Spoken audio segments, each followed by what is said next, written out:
که از یک ولایت چون دور میگردن امروز هم در این منطقه یکی از بازی‌های مرکزی به حساب می‌رود. جام کنفدراسیون فوتبال آسیا البته این هم یک مسئولیت جدی تقاضا می‌کند.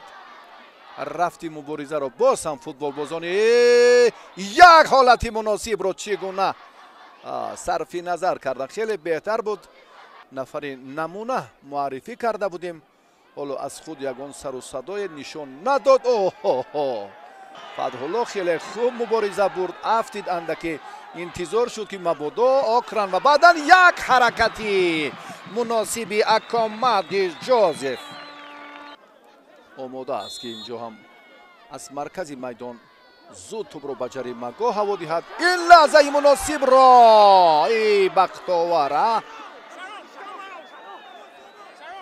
از نیمه روز باز هم دیگر بار میبینیم که جوزف به سوی پیش حرکت میکند. امکانیت برای فوتبال بازانی خیلی سرخپوش فراهم شده.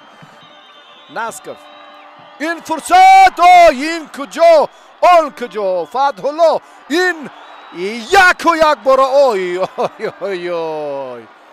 و منصوبه خیلی سریع وقت سریع وقتی فتح‌الله لیمزاده رو در نظر داشتم.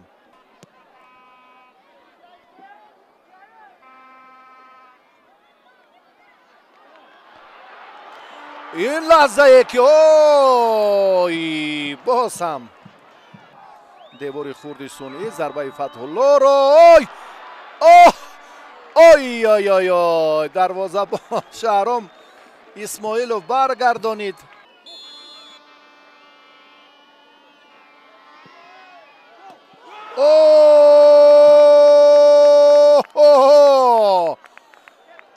اکنون که از این فرصت ها که گل زدن نتوانستی حتما به دروازه تو گل میزنن.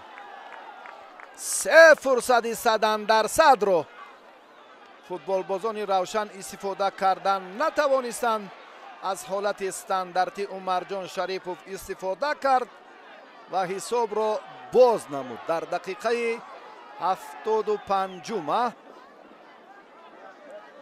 خوشبخت میروف ثانیه های آخرین دیدار با همین جریان رقابت دسته ها در دور سیوم به انجام میرسد. روشن با باخت اولین خود رو برو شد. دسته ختلون در سفر با حساب 1-0 صاحبان میدان را شکست داد.